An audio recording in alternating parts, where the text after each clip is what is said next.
بسم الله الرحمن الرحيم.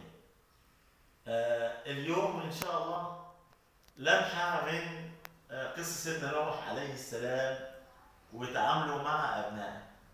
ابنه كنعان لما غرق وفي السفينة دي هي زي البيت، كأي أب عنده بيت السفينة دي هي البيت ده سفينة النجاة. لما ابنك يغضب منك أو تزهق منه ما تقولوش امشي اطلع بره، ما تطردهوش من البيت، ما تكرشوش كبير او صغير. البيت هو سفينه نوح عليه السلام.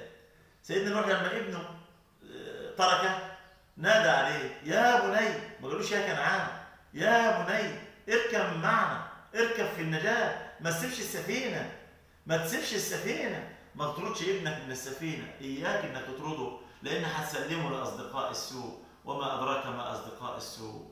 اياك. رحم الله والدا أعان ولده على بره به. السلام عليكم.